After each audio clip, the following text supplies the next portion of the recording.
బలరాం,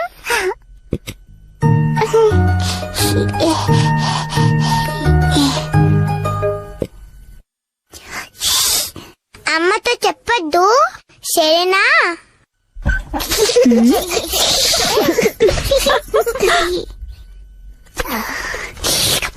నేను నీ కూడా వెన్నిస్తాను సరేనా?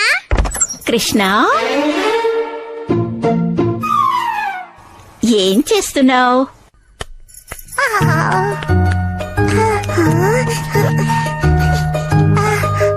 ఆ పిల్లాడే వెన్నని దొంగలిచ్చి తింటున్నాడు. నేను తినలేదు, మీకు ఇవ్వడానికి ఆ పిల్ల దగ్గర నుంచి తీసుకున్నాను.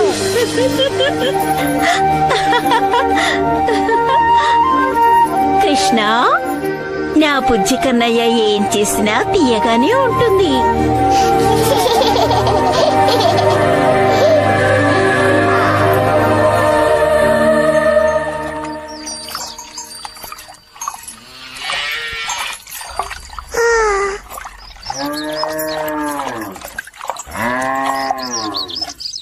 మన అమ్మ వెన్నని తయారు చేస్తున్నారు. ఈ సమయంలో వెన్నని దొంగలించి తినలేము. నేను తినగలను. ఎలా కృష్ణ? అటు చూడు.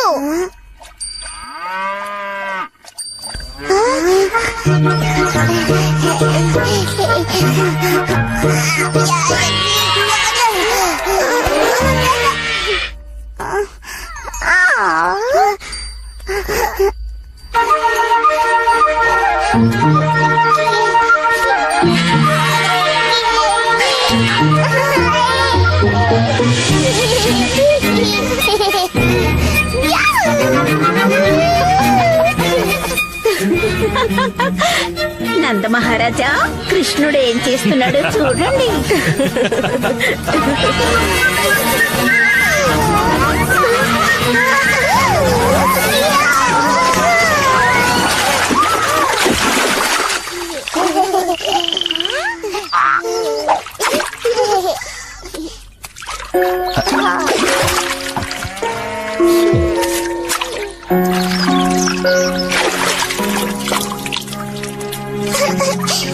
వాడిని శిక్షించబోతున్నారా? కృష్ణుడు అందరినీ నవ్వించాడు కదా, మరి కృష్ణుడిని ఎందుకు శిక్షిస్తాను? మీ అబ్బాయిలిద్దరూ చాలా అందంగా ఉన్నారు నందమహారాజా. బలరాం కూడా బొద్దుగా ముద్దుగా అందంగా ఉన్నాడు కదా.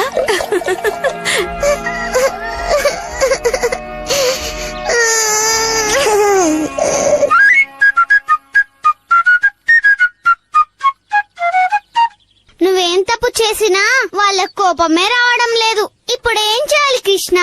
చాలా చెయ్యాలి. ఏం చేస్తావు కృష్ణ? తప్పులు చెయ్యాలి. అవును, మనం దీనికన్నా ఇంకా పెద్ద తప్పు చేయాలి.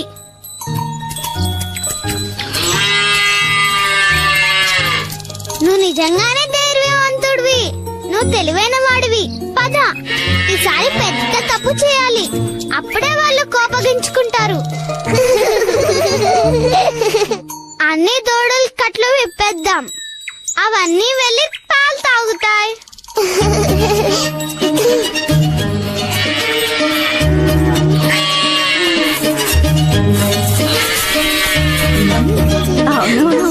అనుకున్నాను.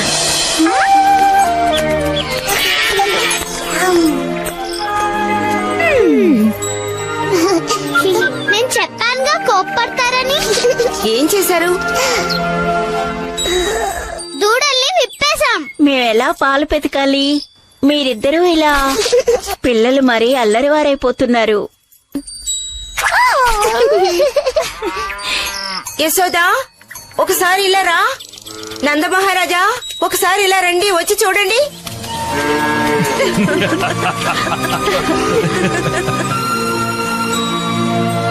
ఈ బృందావనంలో తెలివైన వాళ్ళు మేమే కదా.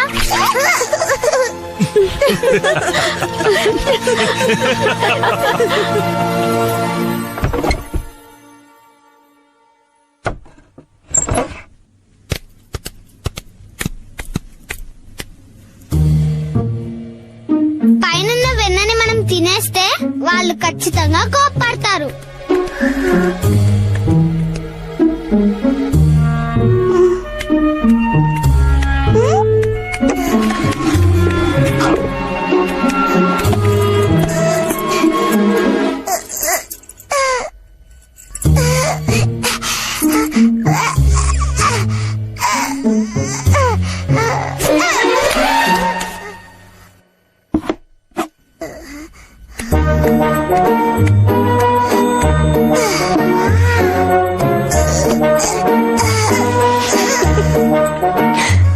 అందుకే ఉట్టి అలా కట్టాను.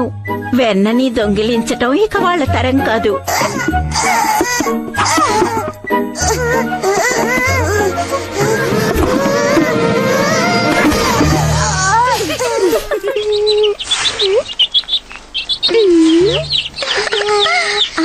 ఏమైంది? నువ్వు ఈ మట్టి తినకూడదు.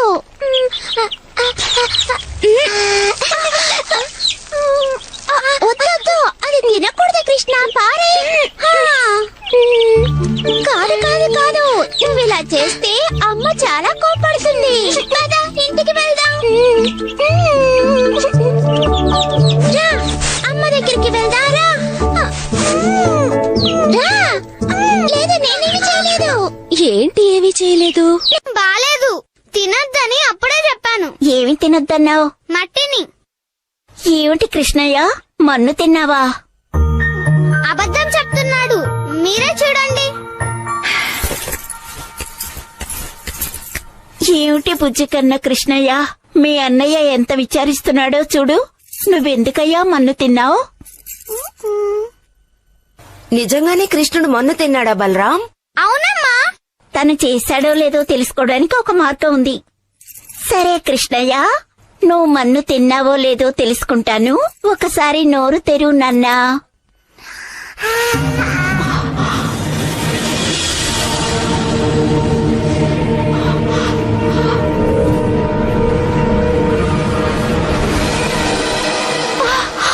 నీ చూస్తున్నది కళ నిజమా? యశోదా, కృష్ణుడు మాయల్లో ఏదో చూసి భయపడ్డారు. వాడు మట్టిని తిన్నాను నాన్న. కృష్ణయ్య నోటిలో నేను ఈ లోకాన్నే చూశాను. సూర్యుడు, గ్రహాలు, సముద్రం, పర్వతాలు, ఇలా అవన్నీ వాడి నోట్లో చూశాను. నాకెంతో ఆశ్చర్యంగా ఉంది ప్రభు. ఏమీ లేదు, నీ మనసు ప్రశాంతంగానే ఉంది. నీకింకా అర్థం కాలేదా? కృష్ణుడు సామాన్యుడు కాదు. కానీ వాడి నోటిలో అందరూ చూసిందే నువ్వు కూడా చూశావు. కృష్ణుడు చేసిన ఎన్నో అద్భుతాల్లో ఇది కూడా ఒకటి యశోదా. ఆ పళ్ల వ్యాపారిని ఏం చేశాడో మర్చిపోయావా? పళ్ళండి, పళ్ళు. బృందావనం తోటలోంచి తీసుకొచ్చిన పళ్ళండి, పళ్ళు. పళ్ళమ్మా.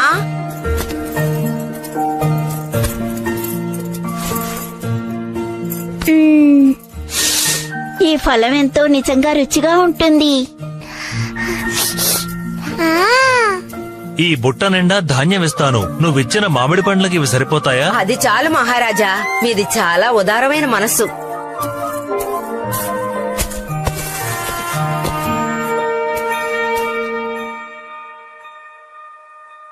నాకు పండ్లు కావాలి.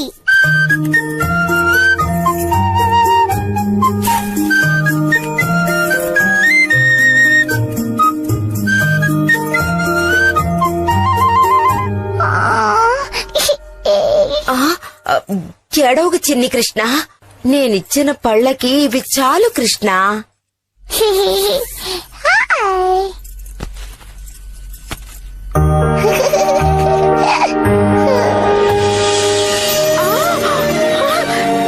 ఎలా ఇలా అయ్యింది? ఇది విష్ణువు ఆశీర్వాదమే. కాని అది విష్ణువు ఆశీర్వాదం కాదు. నీకింకా అర్థం కాలేదా యశోదా? అది కృష్ణుడి మహిమ. కానీ ఇదెలా సాధ్యం? వాడి చిన్ని నోట్లో లోకం మొత్తాన్ని చూడగలుగుతున్నామే. నిజంగా వింతగా ఉంది. కృష్ణ ఒకసారి నోరు చూపివా? చూడండమ్మా, చూడండమ్మా, మట్టే ఉంది. నాకు మాత్రమే అలా తెలుస్తుందేమో. నేనే అయోమయంలో పడ్డాను. లేదు యశోదా, మన కృష్ణుడికి ఎన్నో అద్భుత శక్తులు ఉన్నాయి. అందుకే వీడు పుట్టినప్పుడు కూడా పెద్దవాళ్లే చేయలేని సాహసాన్ని వీడు చేశాడు కదా. నీకు గుర్తుందా, ఒకరోజు ఒక రాక్షసుడు మన మీద దాడి చేశాడు కదా. నీ బిడ్డ చాలా అందంగా ఉన్నాడు యశోదా. ఇతడు కూడా మీలాగే గొప్పవాడవుతాడు మహారాజా. ఇదంతా ఆ భగవంతుడి మహిమ. ఇప్పుడు మనం జాగ్రత్తగా ఉండాలి. ఎందుకంటే కంస మహారాజు అందర్నీ అంతం చేయాలనుకుంటున్నాడు. రకరకాల రాక్షసుల్ని పంపించి మనల్ని అంతం చేయాలనుకుంటున్నాడు.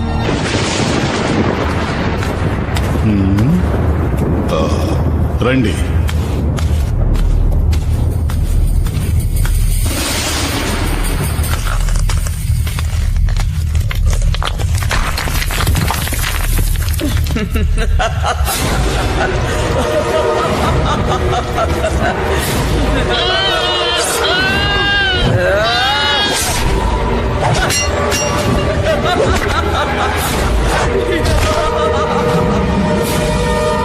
మానవ శిశువును కూడా నువ్వు చంపగలవని నేననుకుంటున్నాను.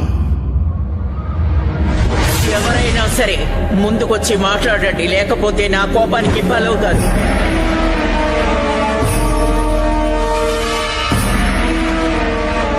కంస మహారాజా, నీ సామర్థ్యం గురించి నాకు బాగా తెలుసు.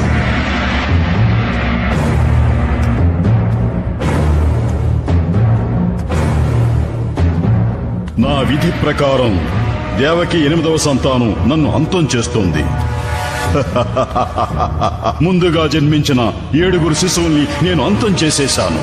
కానీ 8వ సంతానం నన్ను అంతం చేయటానికి పుట్టిన శిశువు. నేను నిన్ను ఆజ్ఞాపిస్తున్నాను, గత 10 రోజుల్లోగా పుట్టిన పిల్లల్ని నువ్వు అంతం చేసేయాలి. ఆ 10 రోజుల్లోగా పుట్టిన పిల్లల్లో ఆ శిశువు కూడా ఉంటుంది. నా గురించి పూర్తిగా తెలియని వారే ఇలా మాట్లాడతారు. ముందు మీరు అది గ్రహించండి మహారాజా. మీరు నన్ను ఆజ్ఞాపించనక్కరలేదు. ఇలాంటి పనులు చేయడం నాకెంతో ఇష్టం.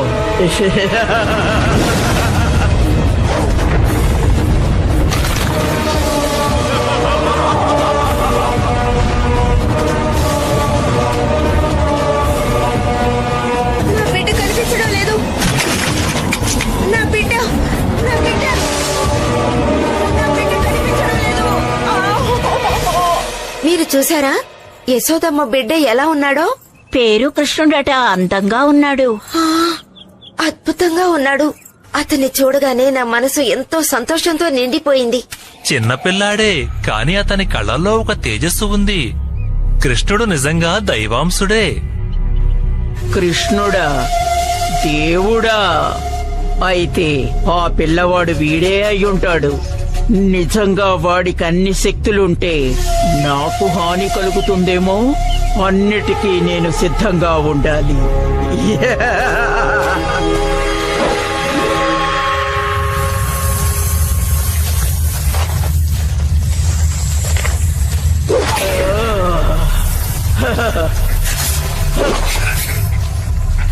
నీ విషయమే ఇప్పుడు నాకు ఎంతో అవసరం.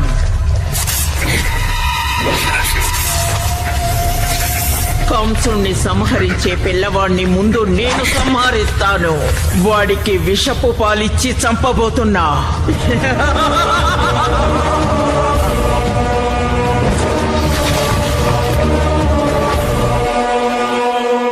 నేను ఈ రూపంలో వెళితే వాళ్ళు నన్ను సంహరిస్తారు. అందరికీ కృష్ణుడంటే ప్రేమ.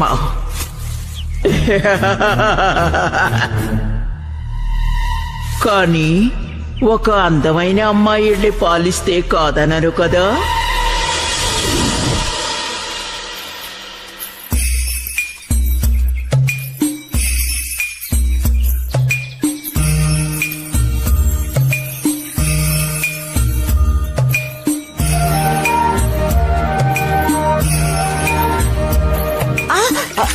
సరిగ్గా చూసి నడవ్వా? కృష్ణుడు అంటున్నారే, ఆ పిల్లవాడి ఇల్లెక్కడుంది? ఇటువైపే. కృతజ్ఞతలు. ఖచ్చితంగా దేవతే. ఎంత అందంగా ఉంది. అవును, ఇంత అందంగా ఉన్న వాళ్ళని నేను ఇంతవరకు ఎప్పుడు చూడలేదు. చూడండి, చూడటానికి చాలా వింతగా ఉంది కదా. అలా చూడు, వింతగా ఉంది. ఏం జరుగుతుందో చూద్దాం.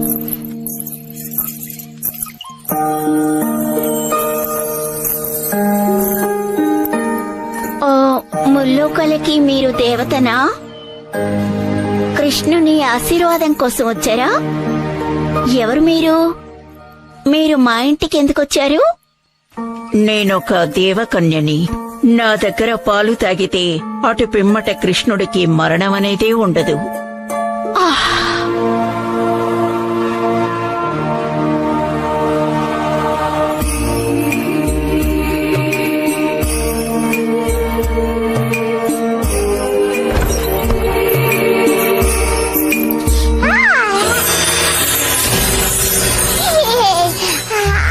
ఈ పిల్లవాడెంతో శక్తి కలవాడు. ప్రపంచం మొత్తాన్ని నాశనం చేయగలడు. నేను జాగ్రత్త పడాలి. వాడు నన్ను చంపేలోపు నేను వాడిని చంపాలి.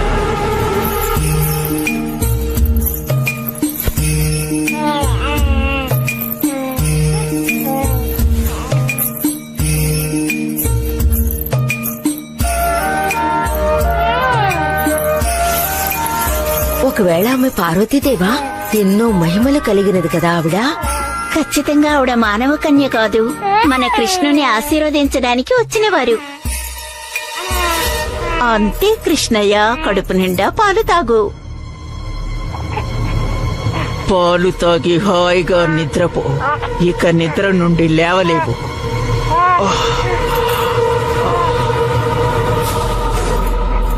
చాలు, ఆపు. లేదు, ఆపు, ఆపు, ఆపు. నా రక్తాన్ని తాగేకు. ఆపు.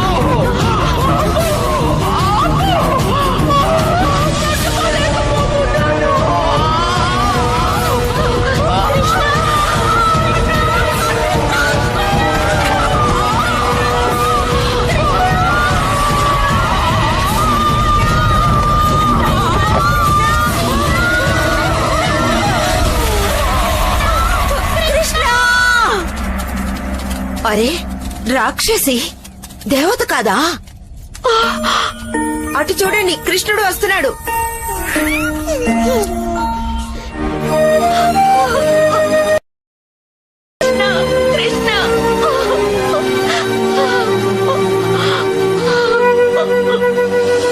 ఇప్పుడు అర్థమైందా యశోదా? నీ బంగారు కృష్ణుణ్ణి మనతో సమానంగా పోల్చుకోకూడదు యశోదా. అతడు చాలా శక్తివంతుడు.